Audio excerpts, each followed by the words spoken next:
Okay, dear students, good evening. How are you? Uh, in the previous class, we have finished industrial phase of colonialism. But once again, my students, I am just giving you a very soft reminder. This is a purely English class, not English, but still I will give support to you. My students, in the previous class, we have finished the part of industrial phase of colonialism. Now, you people may be much more acquainted with or familiar with the nature of colonialism. I have told you earlier that in fact, for the sake of convenience, we have divided modern history in four parts. Part first, the history of 18th century, which we have finished. Then the second one part, the history of colonialism. It is having the three subparts like colonial phase, industrial phase and financial phase. We have very successfully finished the colonial, you can say mercantile phase, industrial phase or financial phase. We have successfully finished mercantile phase and even industrial phase. We have entered into the last one sub-phase, and that is called, financial phase. So we are going through the topic, sub-segment or the segment like financial phase. And once again, I am reminding you, if whenever you are making a study of colonialism, so firstly try to find out the intrinsic relationship between capitalism and colonialism. What is capitalism in Britain? The manifestation of colonialism is in India, because if in Britain, you know, capitalism is having the three different stages: the mercantile stage, the industrial phase and the financial stage. So whenever there the mercantile phase, so India is subjected to the mercantile exploitation. If there is rise of industrial revolution or industrial phase, so obviously India is subjected to industrial exploitation. If there is the financial phase, then India is just destined to be exploited from the financial perspective. So always you can say we are going to be a nail and the British were going to be a hammer. We just, you can say, a striking hammer on our nail. So in this way we are getting exploited. So we have entered into financial phase, but my friends, once again I will give you a soft challenge, but you are the brilliant people, very easy for you. You are supposed to answer 5 questions. So just go through the questions first. Question number first: which of the following governor generals were influenced by the liberalism? Simply liberalism as an ideology. Matlab here liberalism is what? That is called ideology. So which of the following governor general were influenced by liberalism? Point 1, Warren Hastings. Point 2, Lord Cornwallis. Point 3, William Bentinck. Choice A 2 and 3, choice B 1 and 3, choice C 2 only, and D 3 only. My friends, be mentally alert and try to link it to the phenomena of colonialism. So just try to find out the answer. Be fast. Maximum D. Superb performance you people have done. D is the correct answer. You are right. Question number 2. Which of the following factors inspired William Bentinck to carrying reforms? Point 1. He intended to create a large market for British industrial goods in India. मतलब वो भारत में Britain के लिए एक बड़ा बाजार पैदा करना चाहता था. Point 2, he was influenced by liberal ideas. उस पर उदार विचारों का प्रभाव था. और Point 3, he tried to enable Indian for self government. मतलब वो भारतीयों को सेल्फ गवर्नमेंट यानी स्वशासन लायक बनाना चाहता था. ये they are the 3 choices, and you people are choice number A 1 only, choice B 1 and 2, choice C 1, 2 and 3, and choice D 1 and 3. So you have to find out the correct answer. Be fast, my friends. B, maximum. Yes. My students are, Mr. Ankur, they are the quite brilliant students and they are performing very well. Both 2 questions are correct. Now question number 3. Arrange the following events in chronological order. Point 1, suppression of Pindaris. Point 2, suppression of thugs. Point 3, Widow Remarriage Act. My friends, just try to make an appeal to your memory and try to find out the right answer. What is the right answer and right choice?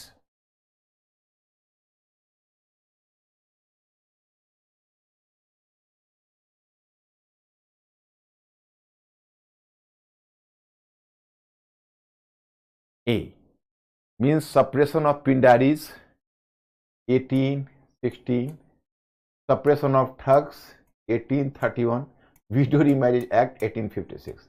Yes, good. 1, 2 and 3. That is the correct answer. Question number 4. Consider the following statements regarding the industrial phase of British colonialism in India. Consider the following statements regarding the industrial phase of British colonialism in India. Point 1. Trade monopoly of East India Company was abolished. Point 2. The East India Company was relieved from administrative works. Point 3. India was transformed into an importer of British manufactured goods. Which of the above statements are correct? Be fast.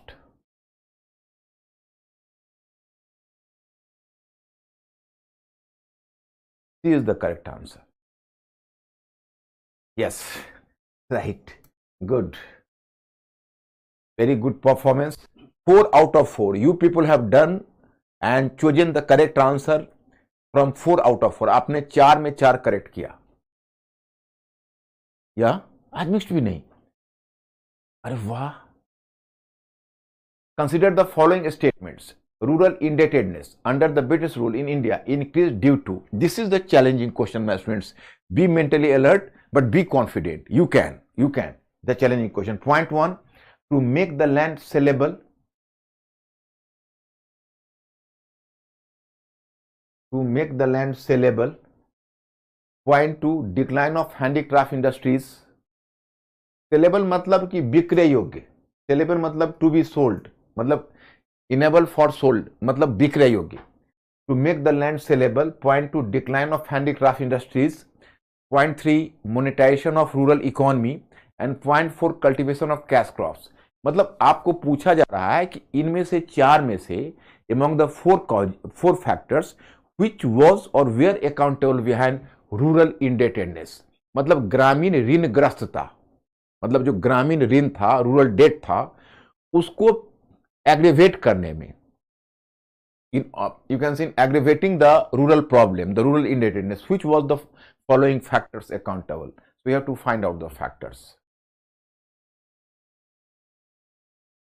D. Yes, exactly 5 out of 5. 5 out of 5 correct. You can say quite commendable. A matter of great rejoice for me. It means कि you people have even studied. I have not, you can say, engage you in my class. I have not engaged in class study due to some personal reason. But you people are not sitting idle at your home. You have done the very serious revision work. That is commendable. Keep it on. We are always with you, and we will try at my best to carry you at the, you can say, pinnacle of success. So you people have to try and show the same depth of sincerity you have shown today. Good. Now we are coming to the topic, financial phase. So you people might have gone through the diagram and also through the content, Now here my point is, this is diagram. So financial phase in 1858. So my friends, I have always taught you and I have always tried to train you. You have to digest the formula which you people have already digested. Formula is, colonialism is basically an economic relation, but it was going to affect the political, administrative, social, cultural, whatever may be structure. So my friends, here I am making you clear in what way it was going to affect the political structure. So here once again I am doing this work. You observe the financial phase, okay? Monetization in Hindi, if you understand, monetization है कि economy का, अर्थव्यवस्था का मौद्रीकरण. मतलब you can say कि if there is the entry of money economy, जैसे जब आप मुद्रा का लेन देन शुरू हो जाता है, माने when the monetary exchanges started, so that is called monetization. अब suppose you can say you have made the land sellable, it means कि there could have been the free sale and purchase of land. Apart from that, the cash crops, introduction of cash crops started. So now merchants started to visit the countryside, and the merchants used to uh, purchase the cash crops. In return, they used to give the cash or money into the hand of peasantry. Earlier, you can say in rural areas, you will find more than 80% exchange was done through barter system, some sort of exchange. But now in return of commodity, the peasants are receiving cash. So that is monetization. If you are selling land, you are getting money. That is monetization. तो उसको हिंदी में बोलते हैं मौद्रीकरण, मुद्रा का प्रवेश, ग्रामीण क्षेत्र में मुद्रा का प्रवेश, entry of money economy into countryside. This is, my friends, this is the meaning of monetization of economy. Are you clear?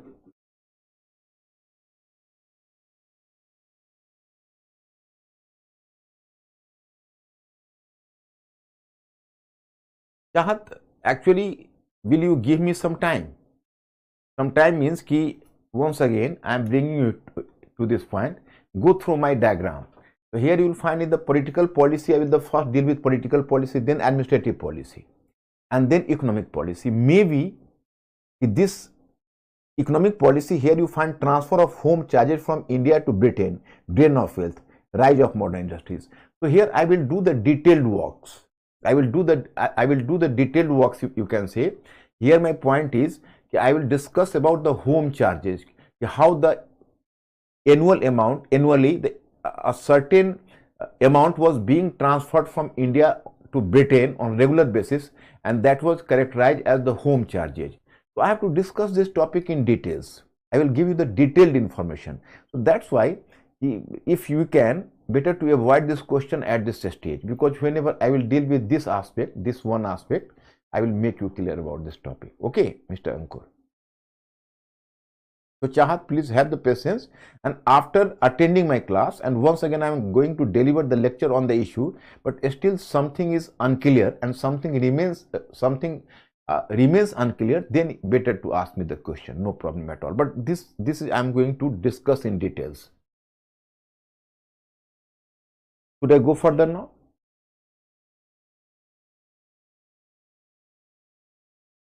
Yeah, yes. What was the question on Dalhousie, you know?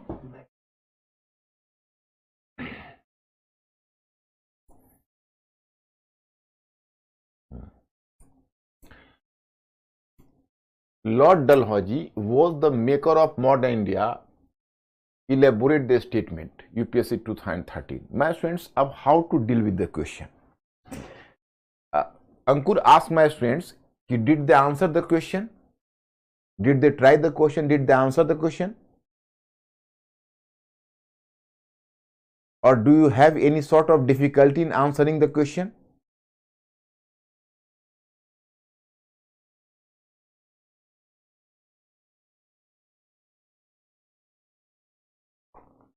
Right.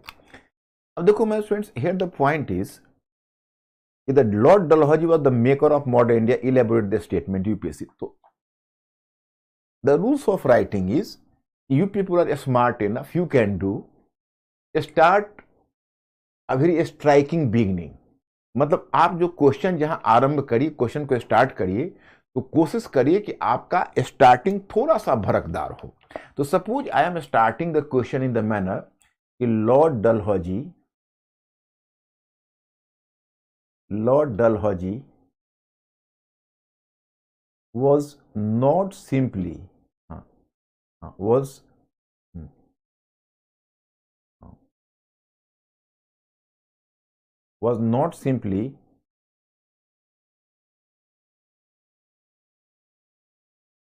simply a formidable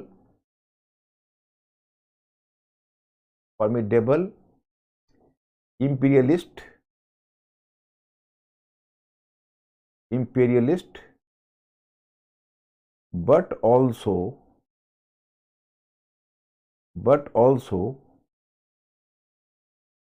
a reformer as well.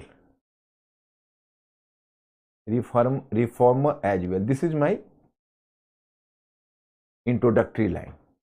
My students, in this question they have used the term elaborate. If they could have used the term, they might have used the term critically analyze. So then we could have counterbalanced the process of modernization of Dalhousie, and then we could have 50% SPS I could have, we people could have given to the reforms of Dalhousie, and 50% place could have been given to the criticism of his reforms. How did and what objective he was having, and in the end we could have used the term the colonial modernization. Even presently we are free, but in this question they have used the term elaborate. मतलब अब उन्होंने कहा कि elaborate the statement, तो अब elaborate the statement में problem ये है कि we have not to go against Dalhousie. We are not having much space for going against and criticizing Dalhousie, because elaborate का मतलब है स्पष्ट कीजिए. But my students, my conscience does not allow to accept Dalhousie's achievements uncritically. So here we are doing some sort of manipulation. How manipulation is being done, just learn. All, yeah. Sorry. I'm changing the page. Although, next you have to start, although Dalhousie's reforms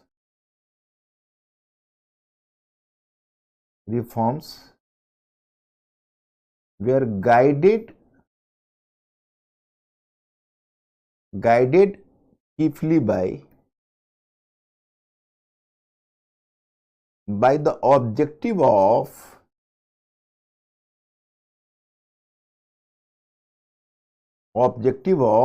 British industrial capitalism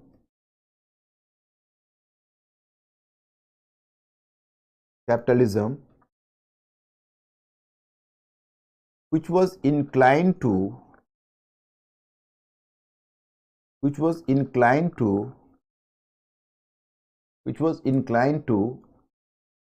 create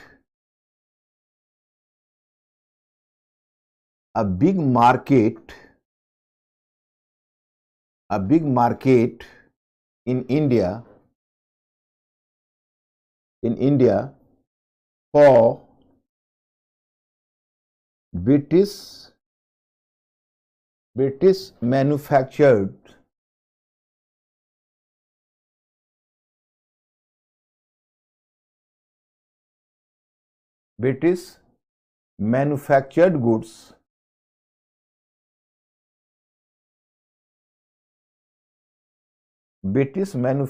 goods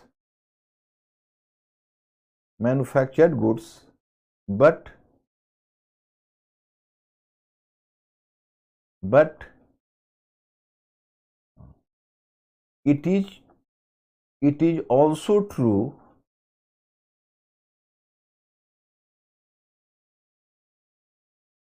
that these reforms resulted into modernization of India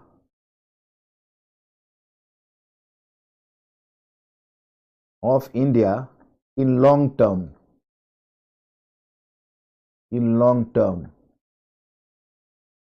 मतलब मैंने यहाँ एकदम रास्ता दे दिया, इतना कम से कम we need to do the criticism of the British initiative, because Dalhousie was not doing the welfare work through his reforms.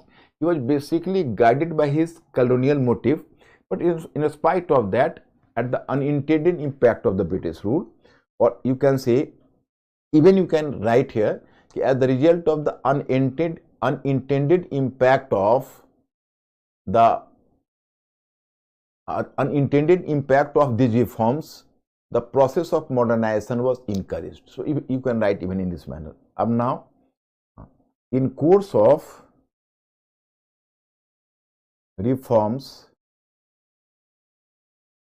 he took following steps.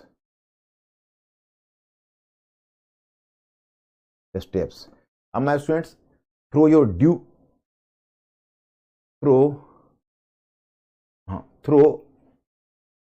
you can say taking the due permission from you, here I am saving my time. So steps, and then you will firstly you will mention about, after giving dot, you can here mention about he created a very strong transport and communication lines, and then he laid the foundation of railways for the first time in India and created a department. Then the second one point, he will talk about the telegraph. He built a telegraph line and tried to link the different parts of India through telegraph line. So a better means of communication was encouraged by him. And you can say as the long-term impact of the transport and communication, the nationalist consciousness emerged in course of time or modernization. And then you have to mention about the third one. He created a public works department which could continuously work for the construction of roads and canals. So you will mention about that. Then fourth one, he also promoted education. Wood's dispatch came during his period in 1854, which was supposed to be the Magna Carta on Indian education. Apart from that, during his period, the Thomsonian education system was introduced in India, and the emphasis of Thomsonian education system, Thomsonian, you can say Thomsonian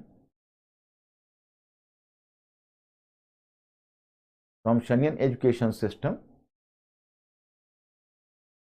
emphasis was, you can say, emphasis was on vernacular education, vernacular language, or promotion of vernacular language.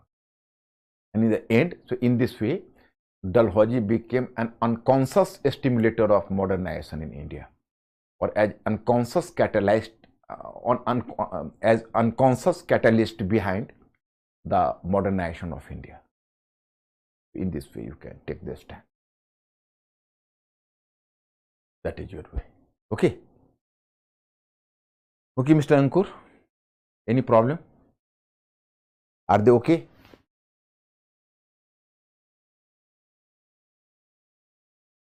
अच्छा, हिंदी भी, जैसे देखो अब तुम हिंदी भी चाहते हो तो हमारे इंग्लिश वाले क्राउड को कोई प्रॉब्लम तो नहीं हो रहा ना. एक्चुअली देखो, after delivering in English some time I will speak in Hindi as well, no problem at all. तो I will not going to use Hindi at the cost of English. अब इसमें कुछ माई स्टूडेंट्स, दो students were coming from English medium, so I have to share with them कि some of the students from English are also here. So I have to take partial, you can say partial care of them as well.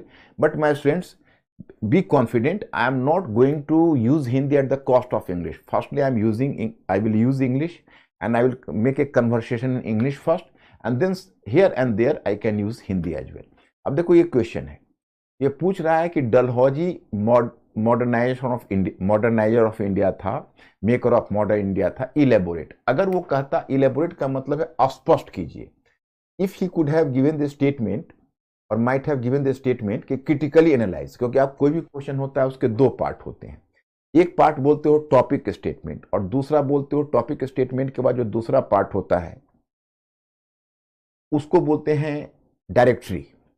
So my students, topic statement, and if directory could have been changed at the same statement, for example, in place of elaborate, there could have been the term like critically analyze. अगर आपको स्पष्ट कीजिए के बजाय आलोचनात्मक परीक्षण कीजिए term होता तो आपको दोनों पक्ष देखना पड़ता. मैंने डलहौजी ने रिफॉर्म्स किया, उसके रिफॉर्म्स का क्या लिमिटेशंस हुआ, ये इलेबोरेट दे रहा है. लेकिन अब हमारे साथ दिक्कत यह है कि हम सीधा तो ब्लाइंडली इस बात को एक्सेप्ट नहीं कर सकते कि डलहौजी ने बहुत अच्छा काम किया. We are not going to accept this thesis. So my point is, how to deal with this question. तो हमने थोड़ा सा शुरू में दे दिया कि डलहौजी मतलब डलहौजी एक साम्राज्य निर्माता ही नहीं बल्कि एक प्रशासनिक सुधारक भी था। यद्यपि उसके सुधारों का उद्देश्य भारत का उसका जो सुधार थे वो ब्रिटिश औद्योगिक पूंजीवाद से प्रभावित थे, जिसका उद्देश्य था भारत में एक बाजार बनाना ब्रिटिश वस्तुओं का, लेकिन इससे इसका दूरगामी परिणाम भारत का आधुनिकीकरण भी हुआ। इसका जो लॉन्ग टर्म इंपैक्ट है that is the modernisation of India as well. और फिर हमने रिफॉर्म्स के बारे में दे दिया, रेलवे, टेलीग्राफ, ये वो, एजुकेशन सिस्टम। लास्ट में दे दिया कि इस तरह वह एक अनजान उत्प्रेरक की भूमिका निभाते हुए भारत का आधुनिकीकरण कर दिया। मतलब डायरेक्ट क्रेडिट उसको नहीं दिया, हमने बड़ी चालाकी से we have counter balance, because वो इंडिया में कोई वेलफेयर करने तो नहीं आया था। He didn't come into India for doing welfare works, you know, how can we give the credit to him. Okay mister Ankur, अब एवरीथिंग इज ओके। अब माय स्टूडेंट्स, अब this is your diagram. Up here you can see you have observed here colonialism. Okay,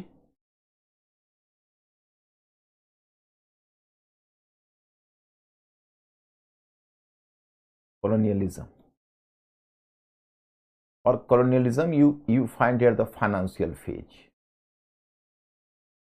Financial phase. In financial phase, what is the time period? In time period is very clear. Starting from 1858 up to infinitive, means ki up to 1947. Starting from 1858 and reaching up to 1947. Then you find objective. So normally you find ki in mercantile phase and in industrial phase we have talked about the single objective, but here I have talked about two objectives. First one, to create a market for to enable India for investment of the British capital, the first one. And the second one is to avert the situation like the Great Revolt of 1857 in future. मतलब भविष्य में 1857 जैसी कोई घटना का दोबारा पुनरावृत्ति ना हो, फिर रिपीटेशन ना हो, इसको टालना। Two objectives became, so I have mentioned about two. Now here my students, your objectives should be clear because this is going to affect all the policy. In political policy, so I will talk about the political policy first. And in my study material, I have mentioned about political policy when you people may be clear. Now here you know, first of all,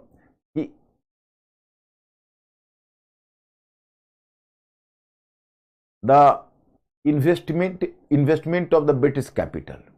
So here I have to make you clear, in fact, as the result of Industrial Revolution, there is the accumulated capital in Britain, and the British capitalist is just searching for outlet. Searching for outlet means, you know, they are just searching for where to invest the capital. So question arises, why was the colonies the preferred destination? The preferred destination में colonies ही क्यों थी? What was the reason? It was due to the fact that my students, in every production, you will find the dual role of capital and labor.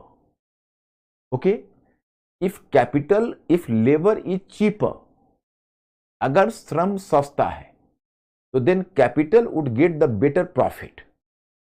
So due to this phenomena, there was a rush of capital to colonies, and as the India was the most precious jewel in the British crown, it was the most, you can say, liked and the most beloved British colony. So Britain preferred to make the heavy investment in India. Now here I have to make you clear, the British investment was coming in two different forms.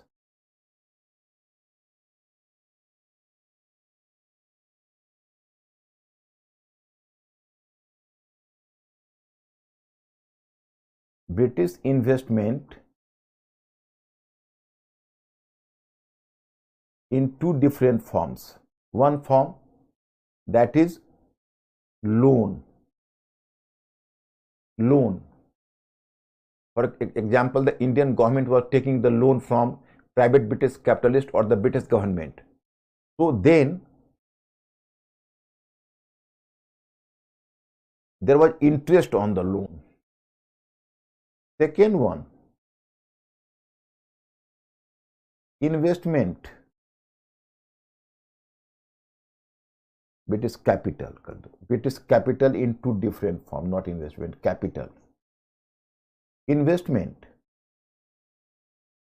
For example, you can say if the British were investing money in railways, actually 5% guaranteed profit. It came into the as the investment, but it took the form of a loan. But you are taking here, they were investing the money in tea and coffee gardens, shipping industry, banking and bima, and in this investment they were taking profit. So my student, there was the rush of British capital after 1858, and this capital was returning to Britain while you can say multiplying its shape, because the capital when it was returning in Britain, so that was definitely the amount was flattened, ballooned.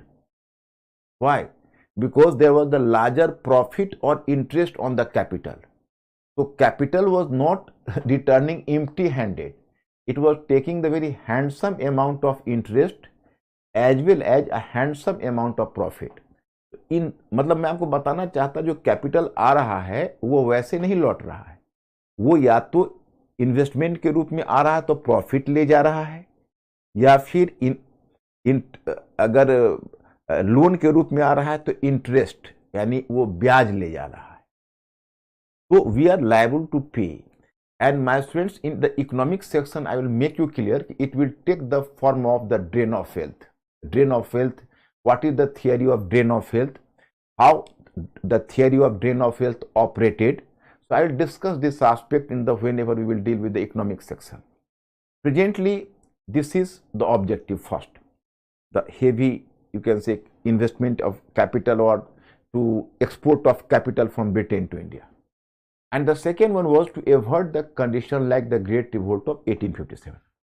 So it was first going to affect the political policy, which I have just given to you. This affected the political policy, you know. How political policy? So here in my study material I have already given to you, so I think you people may be familiar with. For example, you know, to open Indian economy for British capital investment, and there you can say to avert to prevent recurrence of an event like the Great Revolt of 1857 in India. That is clear.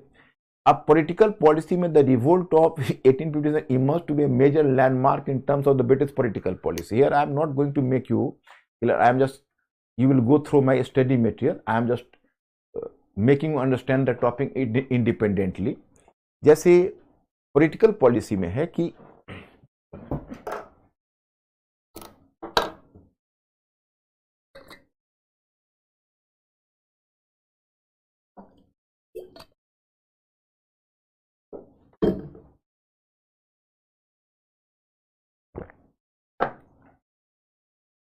the Great Revolt of 1857 proved a major game changer. A major game changer means after Great Revolt of 1857, the British learnt a lesson. It was realized by the British government. In fact, the revolts became intense and revolts were visibly, you can say, horrific, where the British were having the direct control. But in the regions which were under indirect control, so the region remained to be relatively calm, peaceful. मतलब revolt वहाँ ज़्यादा मतलब intense हो गया जो British के control में थे, और जो डायरेक्ट कंट्रोल में थे, जो इनडायरेक्ट कंट्रोल में थे, जो अदर रीजन जहाँ ब्रिटिश का हेजेमोनी तो था लेकिन ब्रिटिश ने डायरेक्ट कंट्रोल नहीं रखा था, वहाँ आप देखोगे रिलेटिवली जो रिवोल्ट है दैट रिलेटिवली काम, वो कुछ शांत रहा. Then British learnt a lesson, and lesson was in order to have the direct control over the Indian states, better to prefer to do the indirect control. Indirect control, that is much more preferable. So my students, now you can explain the proclamation of Queen Victoria on 1st November 1858 in this context. मतलब जो queen Victoria ने अपना great proclamation किया, मतलब जो उद्घोषणा की जिसमें इंडियन स्टेट्स के बारे में अपनी पॉलिसी बताई, उसके पीछे ऑब्जेक्टिव यही है. In fact in this proclamation Queen Victoria asserted the British are going to discard the policy of expansion and annexation. In future, no Indian state would be annexed by the British Crown, because here I will just discuss with you in the topic of administration. Now the administration of India was taken by British Crown, not the British Company. British Company was simply there, but British Crown took the administration of India into the hand. And the government of British Company was abolished from India in 1858. So now British Crown made a clear-cut declaration कि in future it is not going to make any further expansion or annexation. Secondly, it gave promise to Indian states that whatever treaties and contracts which had earlier been signed by the British Company with them, so they would be followed and preserved in totality or in toto. मतलब जो पहले British company के साथ उनके contracts हुए हैं और जो उनके पहले से एग्रीमेंट्स हुए हैं, उनको ब्रिटिश क्राउन बनाए रखेगा, उसको ब्रेक नहीं होने देगा. तो ये दो प्रोमिसेस उनके लिए काफी था. But my students, here you have to be mentally alert. It was simply a theoretical side, but in practice the British crown preferred to make the indirect control over Indian states. Up here you can ask me the example. Please give me the example. I am giving the example. Here you can see example is in political policy.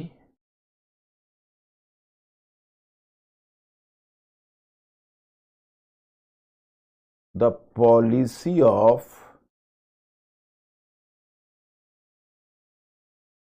indirect control.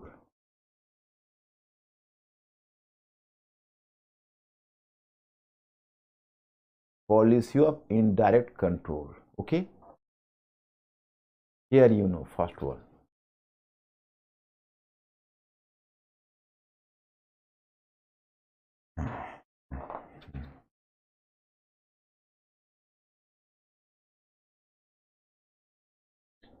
Royal Title Act,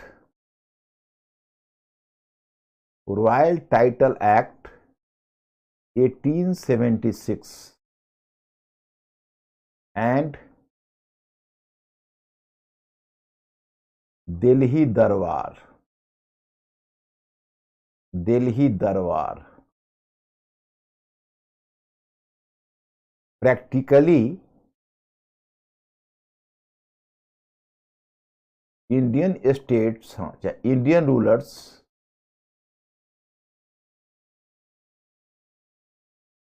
turned to be feudatories. Feudatories मतलब सामंत, feudal lords. What is the interesting thing? Interesting thing is that in 1876, in fact, in 1876, Lord Lytton was the Viceroy of India. Actually, now the Governor General came to be known as Viceroy because he was no more company's representative, but rather he was the Crown's representative. So that's why he was called Viceroy. So Lord Lytton introduced the so-called Royal Title Act, and in this Royal Title Act, my friends, in fact, Queen Victoria was characterized as the Empress of India. अब वो भारत की साम्राज्ञी बन गई. Earlier she was an empress in India, but now she became the Empress of India. In this way, you can say her status was, uplifted now. And now Queen Victoria started to behave like the great Mughal emperor. And even the formalities of Mughal courts were assimilated by the Delhi Darbar of Queen Victoria. In 1877, the Delhi Darbar was convened by whom? The Viceroy Lord Lytton. Unfortunately, it was, India was at that time visited by a great famine. A great famine, you can say 45 lakhs people perished away in the famine. But at time the Delhi Darbar was being celebrated, and Indian princes or Indian kings were supposed to attend the Darbar as feudatories, as the feudal lords. मतलब दिल्ली दरबार का मतलब convention, मतलब उसको organise किया गया, और उसमें जो इंडियन किंग्स है वो एक फ्यूडल लॉर्ड्स की तरह, सामंत की तरह उसको अटेंड किया, तो उनका स्टेटस एक्चुअल में गिर रहा है। इन actual sense their status was declining. Point 2, Lord Canning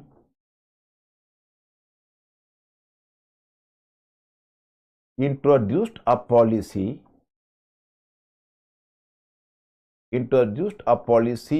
in which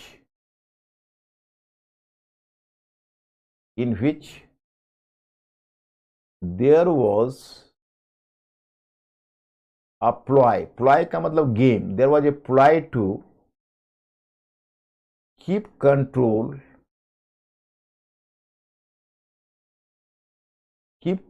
over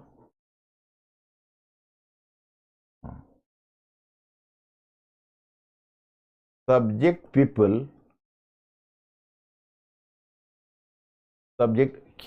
keep control over subject people. Subject people means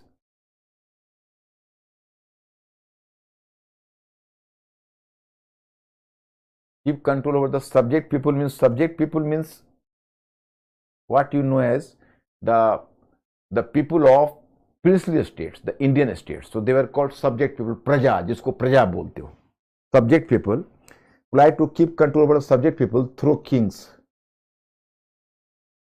I am making you clear, no problem at all.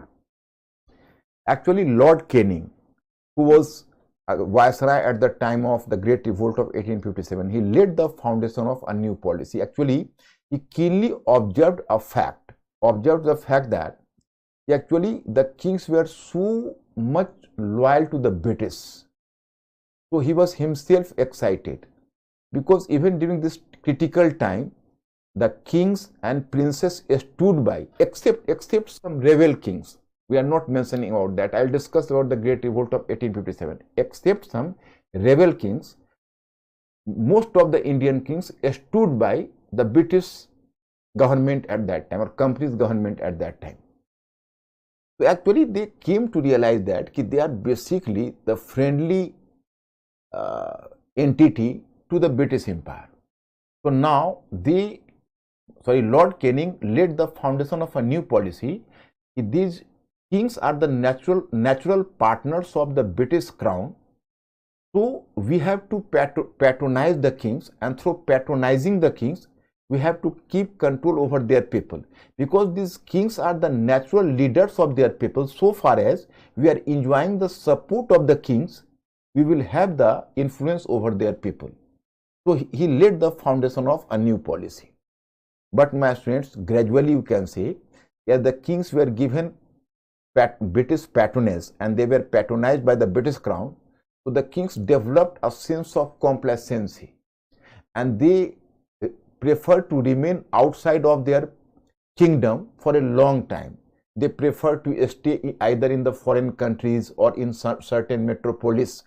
So gradually you can say they were losing their influence over their people. And in the meantime there was the rise of the middle class leadership.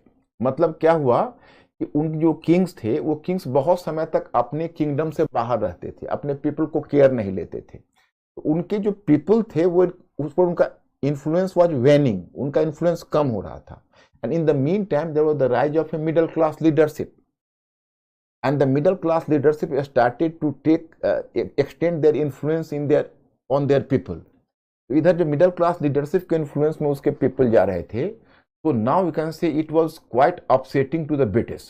So Lord Mayo in 1870 he convened a meeting of the princes and kings in Rajasthan in 1870, and while addressing the kings he made an open statement that if the British crown is giving you the patronage, so the British crown is expecting you expecting you to give to your people the good government. मतलब अगर British सरकार आपको संरक्षण देती है, patronage देती है, तो आपसे ये एक्सपेक्ट करती है कि आप अपने पीपल को अच्छी गवर्नमेंट दीजिए। अब बताइए, आपको देखने से ऐसा लगता है कि अरे वो तो इंडियन के सिंपैथाइजर्स है, but no, they are serving their own interest. In this way, through having influence over the kings, they preferred and they laid the foundation of a policy to extend their influence over the people of the king. So this is the point number 2. Mr. Ankur, are you having any question? Bharti, do you not know Samant? Feudal lords, feudatories. Bharti, do you know feudatories? Are you in Hindi medium or English medium? Hindi. So Bharti, why have you not joined the Hindi medium batch that will start from 8 o'clock? I think that will provide you more comfort. They will provide you the more comforts, Bharti. It's my honest suggestion for you. देखो, सामंत तो अभी मैं नहीं समझा सकता तुमको, क्योंकि उसके लिए तो मुझे एंशिएंट और मेडिवल हिस्ट्री देखना पड़ेगा। In sum total you can say there was a phase of European history and even Indian history when central government was weakened, जो सेंट्रल गवर्नमेंट है वो कमजोर हुआ, तो बीच में जो इंटरमीडियरीज है, इंटरमीडियरीज कहते हैं मध्यस्थ को, वो ज्यादा पावरफुल हो गए, और जो इंटरमीडियरी जो ज्यादा पावरफुल हो गए उन्हीं को फ्यूडल लॉर्ड्स कहा गया। माने they were basically an intermediary between the central government and the common people. They were not bureaucrats, they were basically elites, the rural elites who were known as Samant or feudal lords.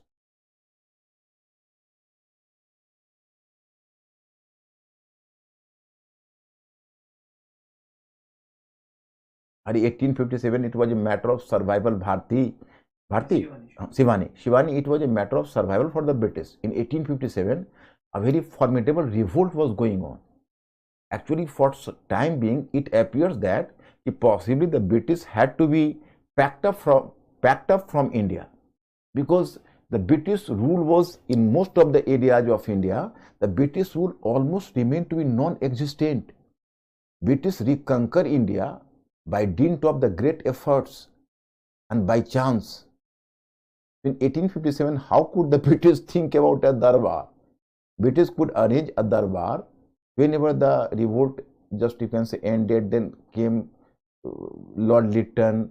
He developed an idea, the Indian Royal Title Act. Then Queen Victoria became the direct ruler of India. Then she could arrange the Delhi Darbar.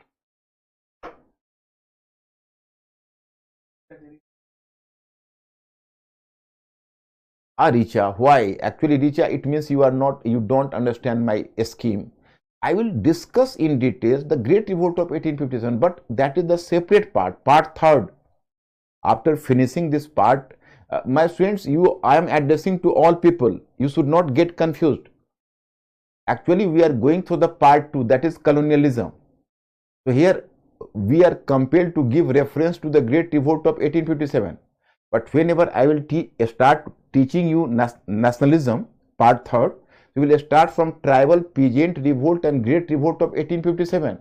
And then we have to move to the other part, like, social dress reforms movement, then the Indian National Congress, etc. So I will discuss in details, Richa, the Great Revolt of 1857, but this is not the rightful place. पहले आप लोग मेरे scheme को समझिए। हमने 4 part में history को बांटा, हिस्ट्री ऑफ 18th सेंचुरी, अब हिस्ट्री ऑफ कॉलोनियलिज्म, और 1857 का रिवोल्ट होगा हिस्ट्री ऑफ नेशनलिज्म में। Have patience.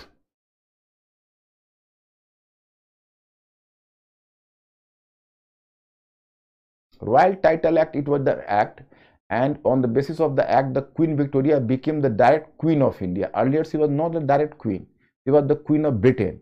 But on the basis of Royal Title Act, she became the Queen of India as well.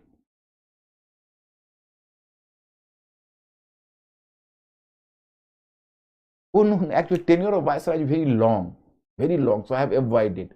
Only 4 to 5 Viceroy are useful for you. This very, actually a long list of Viceroy would be tormenting for you people, so I have avoided here. 4 to 5 Viceroy are important for you: Lytton, Ripon, Dufferin, Curzon.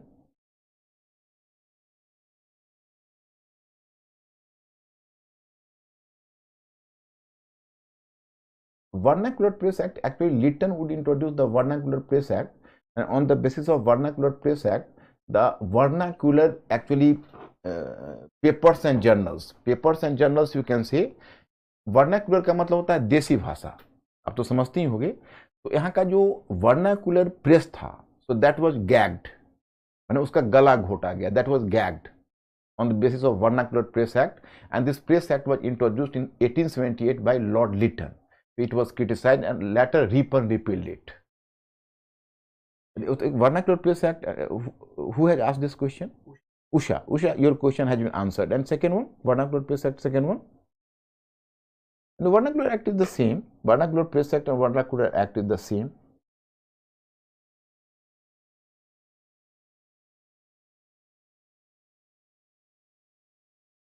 Actually, kings were actually Indian people, their subject people were having a sense of hero worship, Veer Puja ki bhavna. So as they were having a sense of hero worship, so in fact the kings were just supposed to be the natural leaders of their people. Okay. Many times, at least 3 to 4. Even the king fifth will attend another darbar in Delhi itself. Two is the major, two major. एक Queen Victoria, दूसरा George V.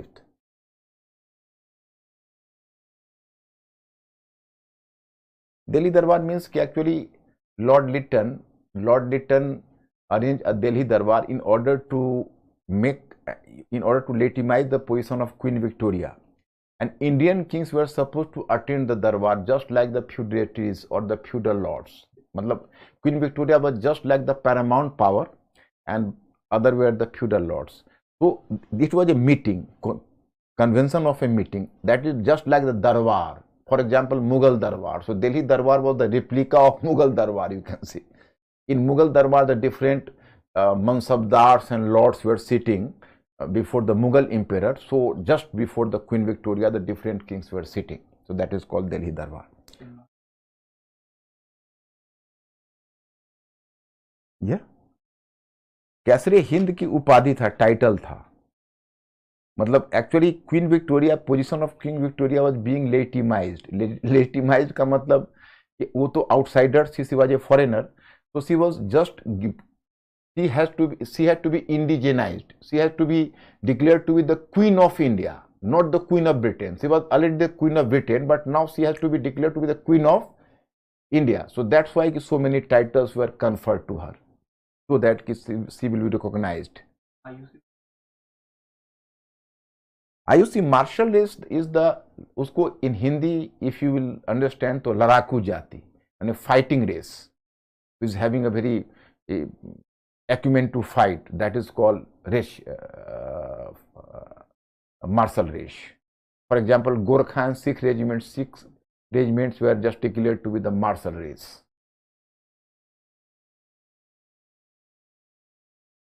Good governance, even today you find the good governance means better governance. So this is the point number 2, and then the point number 3. In actual sense, the Indian states had to lose the power. So third example I am giving to you. It was the period marked by the expansion of railways and telegraphs. If you will observe the map of India, you will come to realize actually the whole region were zigzagged. For example, this is the British region, then the Indian states, then the British region. It was not that all the British region in one side and all the Indian states in other side. There was the zigzag situation in India. Some British region, Indian state, then in British region, then in Indian states. So British region, Indian states का zigzag चलता था.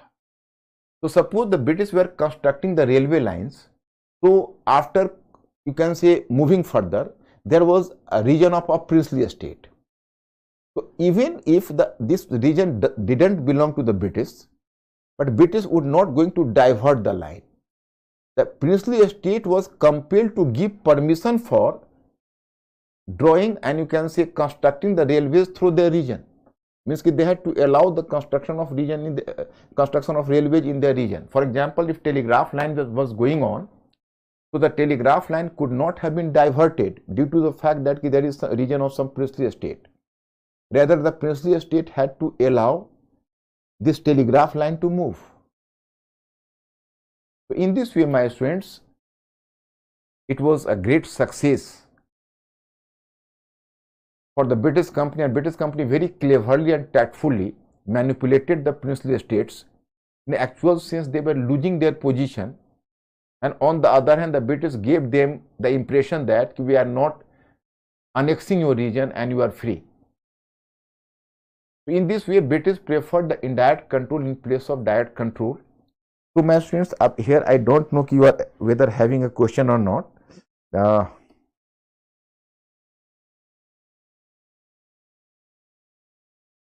Political,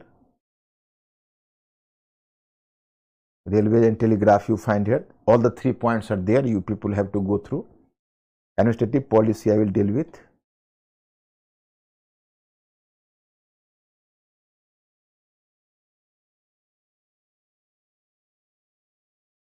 I am here placing a question. You people will try this question first. In the political policy, I am going to give you a question. You people have to write the question. Question. The proclamation of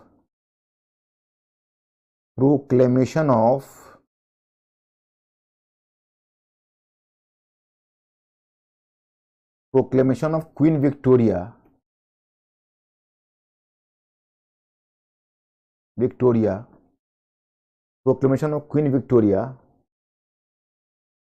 on 1st November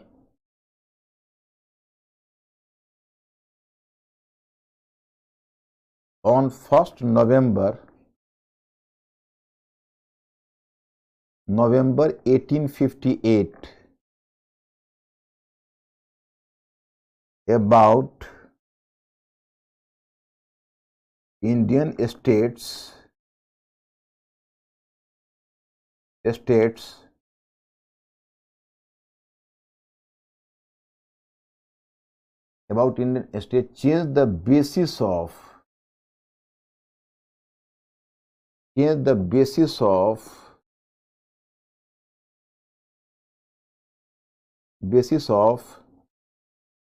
change the basis of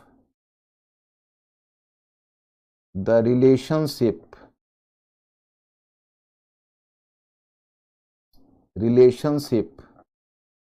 relationship between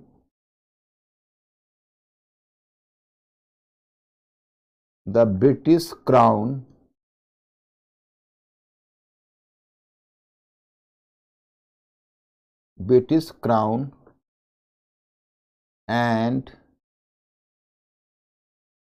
Indian states.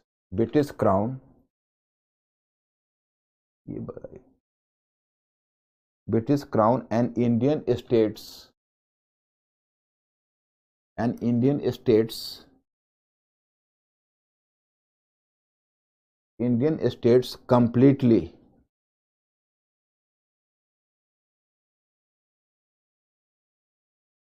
critically examined critically examined.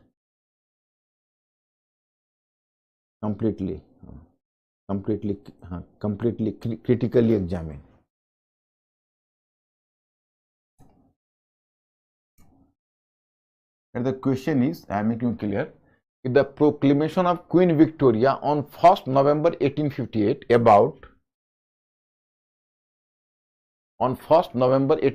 about Indian states changed the basis of the relationship between the British Crown and Indian states completely critically examined. Mr. Ankur asked my students, will they try this question as they have tried the question earlier? Will they try the question? And even ask from them, what is the nature of the question, hypothetical or argumentative? Be fast. Be fast, my friends. You are performing very well in prelims question, and now I hope you to take initiative in doing mains question as well.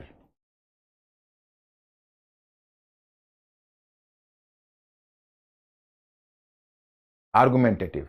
Will they try this question, my students? Yes or no? They will try. I am giving you the clue. You will make the point clear that the Queen Victoria's proclamation, your stand should be whatever changes were brought, so it was change in behavior of treatment to Indian states, but it didn't change the fundamental relationship between the two. In actual sense, the Indian princes and kings were losing their power. So in fact, the British were gaining the power. So in place of making the direct control over the Indian states, the British crown chose to extend the indirect control. मतलब आप वहाँ stand ये लेना कि उनका behaviour change किया है, उनका ऑब्जेक्टिव जो फंडामेंटल रिलेशन था दोनों के बीच, जो मौलिक संबंध है वो पहले की तरह ही रहे, वो नहीं बदले. एक्सप्लॉइटेशन जारी रहा, बस तरीका बदल गया. मतलब they continued the exploitation but simply changed their method. They didn't completely discard the old method, you know. घोषणा, हिंदी में उसको उद्घोषणा बोलते हैं. प्रोक्लेमेशन का मतलब उद्घोषणा होती है.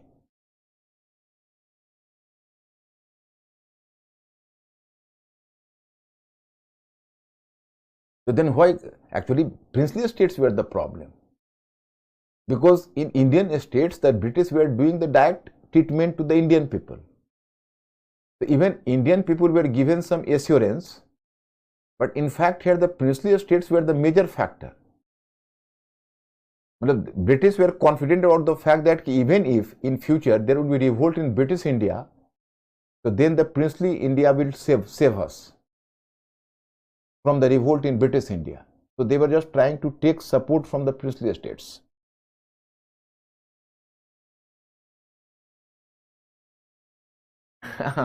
Acha, my newcomers, you have to go through the old video, because my students, newcomers here, I have to give you some suggestion. Please, actually, my method of teaching is something different. Actually, I never prefer to treat humanities subject as the bundle of facts or informations. Actually, I always prefer my students to develop a sense of develop opinion in place of informations. But they should not gather the informations, rather they try to develop the opinion. And what you know as the informations, they are sheerly examples. So with this purpose, I have divided history in different parts and segments. And we prefer the integrated approach to the study of history, how the changes are going on. So my newcomer students are suggested to go through my old videos, previous videos earlier. मतलब आप previous videos को देखिए, हमारा तरीका अलग है, उसको समझिए. और hypothetical and argumentative में, suppose you can say in the question there is some statement. In question there are two parts. One is the topic statement, another is the directory. So my students, actually what is the topic statement and what should be the behavior of topic statement and what should be the method of writing, so that is decided by directory. For example, here is the term critically examine. If in place of critically examine there could have been the term like explain, analyze, throw light on. वैसे question में वो hypothetical question होता है, क्योंकि उसमें जो statement दिया रहता है उसको आप एग्जाम्पल्स और आइडियाज से प्रूव कर देते हो, और इसमें आप उस स्टेटमेंट को कंटेस्ट करते हो. जैसे ये कह रहा है कि बेसिस बदल दिया, तुम कहते हो नहीं बदला, तो you are making argument. So that is argumentative. And you are making the point that although there is change in behavior and method of treatment, but not the basis of relationship change. So here you are giving arguments, so the question is argumentative.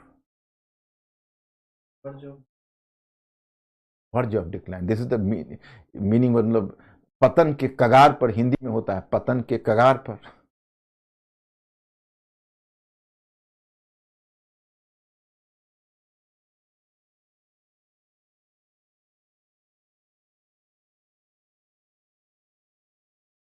Clive is the very earlier thing. Why are you calling out Clive? Better to call about Warren Hastings and other sorts of reformers. Actually, they were having the control and they were having the direct control. They were making the. Better to ask the difference in the policy of Lord Hastings, Dalhousie, Auckland, and the indirect control. Actually, they preferred the policy of conquest and after conquering, ruling some region. But they preferred, we have to better to keep the region indirectly and maintain the influence, but don't annex the region and take into the direct control. So there is difference between the two.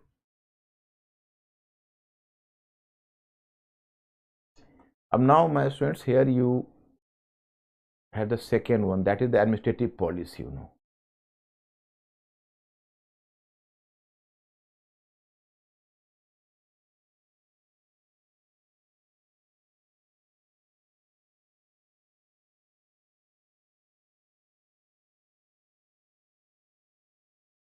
That is political policy. That is administrative policy. In administrative policy, what is the emphasis of administrative policy in this diagram? Administrative policy is to follow such policy that better control on India, better control over India could have been maintained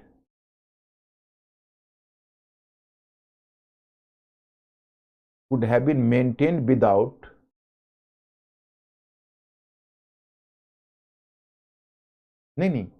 third point I have told you. I have not missed the third point. I have just talked about the extension of railways and telegraphs. I have told you in fact the British developed the railway lines, but they didn't divert the lines, and even the princely states were compelled to allow the construction of railways in their own regions. So princely states were bound together by the British crown through modern line of transport and communication. मैंने आपको बताया था कि जो modern line of transport and communication है, उसके माध्यम से जो ब्रिटिश गवर्नमेंट है उसने इंडियन प्रिंसली स्टेट्स को भी ब्रिटिश इंडिया से बांध दिया. मतलब प्रिंसली स्टेट्स वेयर और Indian states were bound together with the British India through the means of transport and communication, through the means of modern transport and communication like railway and telegraph. In actual sense, they were losing the power. So I have mentioned over the third point as well. Possibly you people have not, some of you have not taken care. So I have discussed about the point. To follow such policy that better control over India could have been maintained without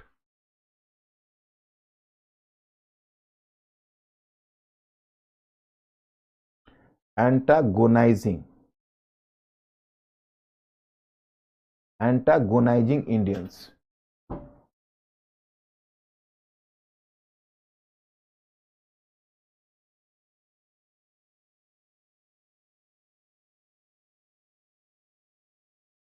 Better control over India could have been maintained without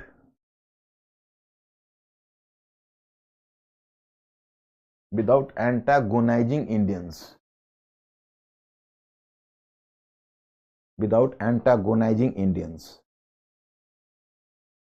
So my students, in administrative policy, the same thing. The same psyche was working behind this policy. What was the psyche? To promote the control over India without antagonizing Indians. So that is the method which was consciously adopted by the British company. So in what way it was done, here I have to make you clear. In administrative policy, you have to follow the diagram. Antagonising मतलब बिना भारतीयों को विरोध किए या भारतीयों को दबाए बिना, मतलब भारतीयों को विरोधी बनाए बिना, इंडिया को माने इंडियंस को विरोधी बनाए बिना और इंडिया पर बेटर कंट्रोल स्टैब्लिश करना. मतलब सांप भी मर जाए लाठी भी ना टूटे. कि we have to even maintain the control over, better control over India, but even Indians should be kept into good humor. मतलब Indians should not be antagonized. उनको विरोधी मत बनाइए और भारत पर कंट्रोल भी बनाए रखिए.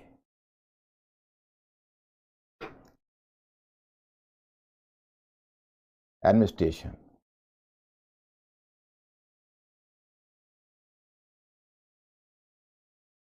Here you know, take over by British Crown. Take over by British Crown. Okay? Take over by British Crown. Next one. Secretary of State. Secretary of State. And you will come to know that a post of Secretary of State would be created in London. A post of the Secretary of State would be created in London. So a post of Secretary of State that will be created in London.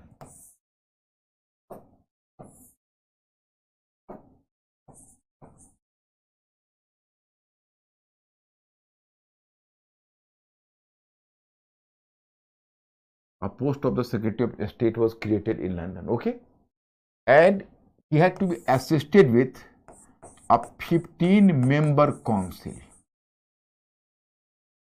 A 15-member council. So you'll come to know about that.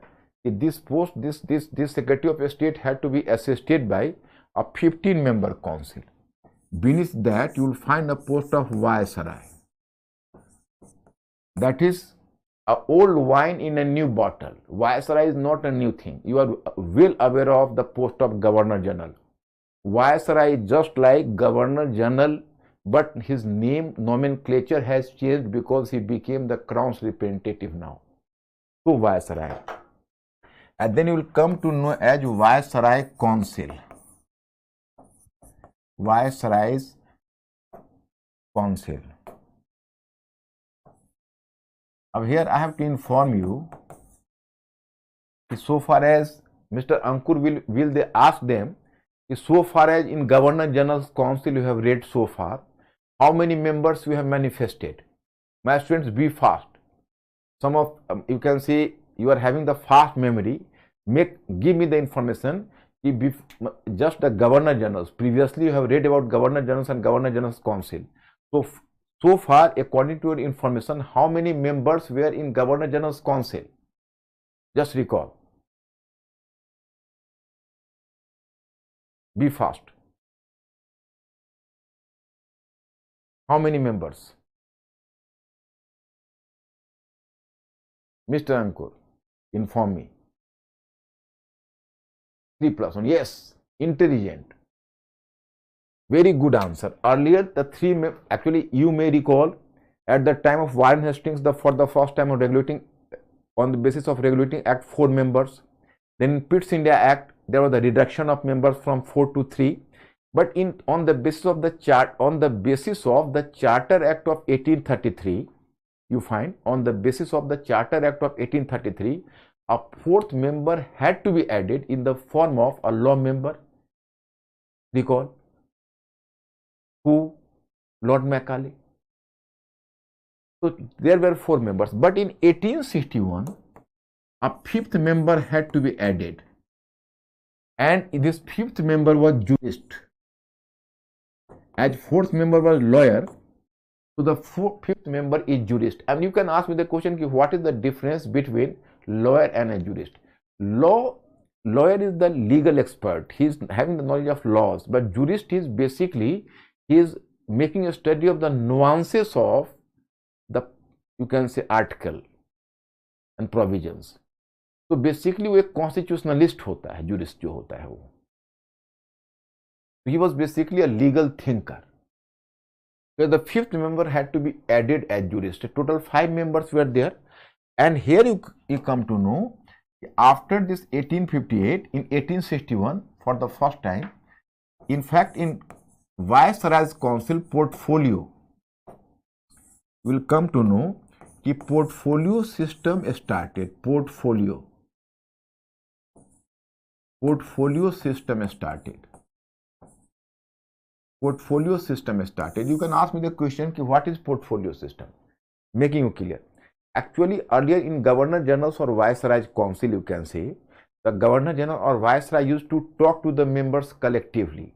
but now all the 5 members had to be placed in 5 different departments, and the viceroy will talk to them or communicate with them separately in each department. So here the position of viceroy was going to be strengthened further, because once the 4 to 5 members were talking to viceroy directly, so they could overpower the viceroy. But now, as the members were divided, they were associated with the 5 different portfolios.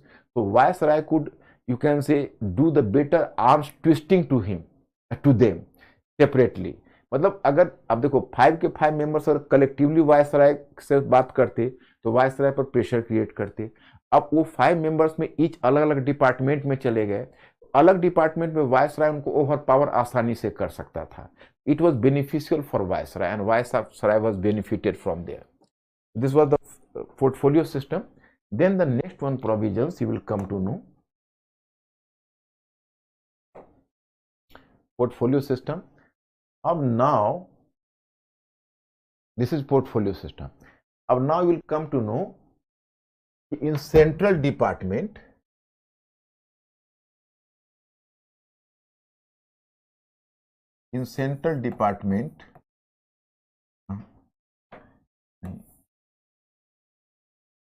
then you will come to know province. So at the level of province, my students, in province, governor is already there. As earlier, so governor is at the level of province. As here the Viceroy council, so there is the governor's council. And one important thing I have to make you clear, the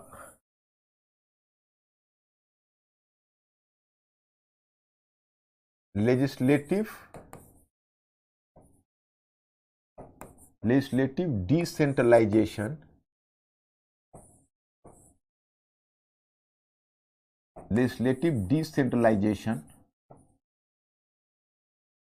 and here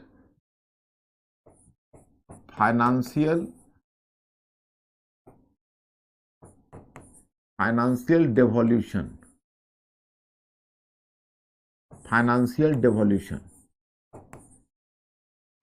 My students, legislative decentralization means कि now there were 3 lists.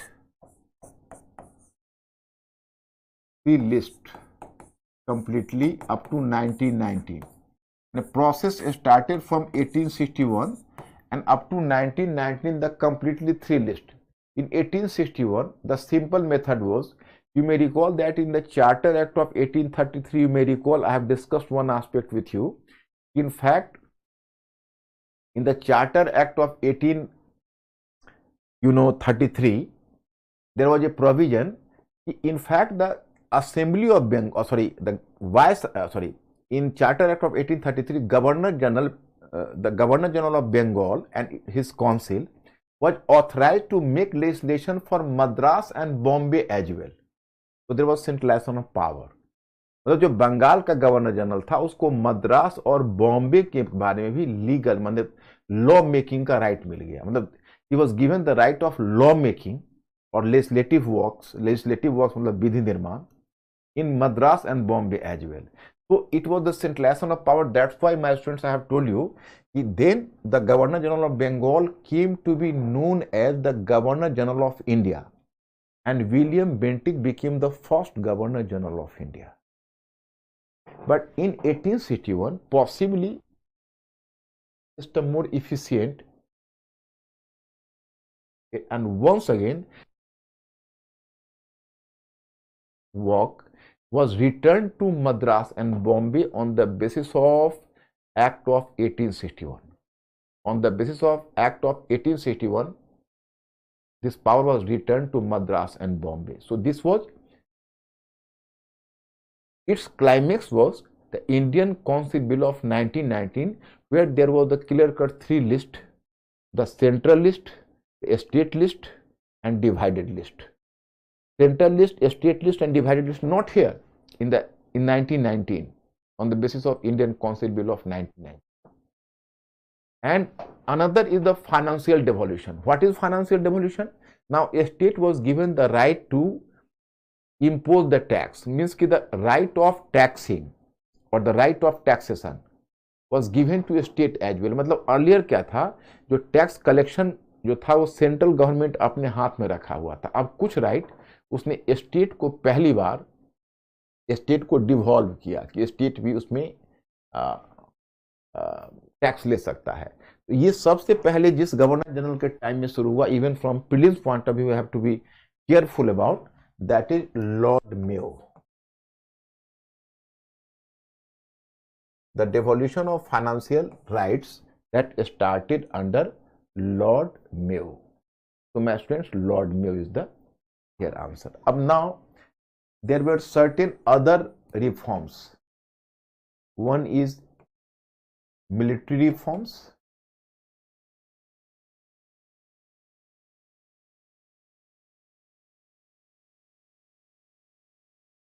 Military reforms.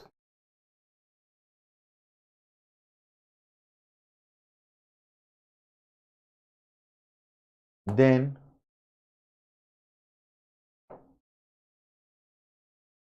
police reforms.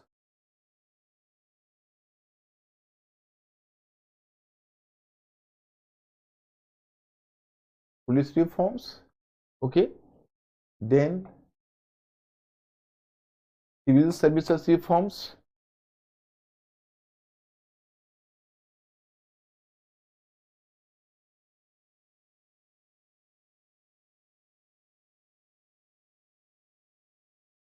Civil services reforms. And the fourth one is the formation of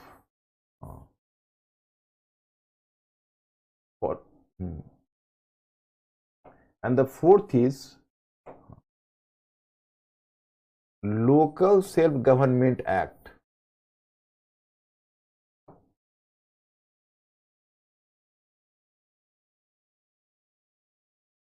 Local Self-Government Act.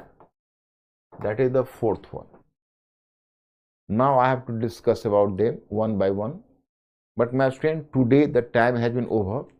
So I will continue from here tomorrow. In the meantime, you people will make an attempt to answer the question. आप लोग इस answer को try करोगे जो question मैंने दिया है. I will discuss with you tomorrow. And then after finishing this administration, then I will deal with the economy. Economy is the larger part, but in social issues and in cultural issues, in this segment, there is no much problem. So most of the part will be finished tomorrow, this financial phase. And very soon you people will move up to nationalism, possibly from Monday onwards. So, and all the other parts will be finished up to the day after tomorrow. And tomorrow is, today is Thursday, tomorrow is Friday. So most of the part will be finished tomorrow. And some will be remain there. So I will finish on Monday, and then on Monday itself the nationalism part will start. So my friends, you have to go through my study material carefully, and I will see you tomorrow. I am much happy you are performing well, but now I am just having the equal penchant for your success in mains question as well. So you people have to make a serious attempt on the question whichever I am giving you for the mains examination. Okay, thank you very much. I will see you tomorrow.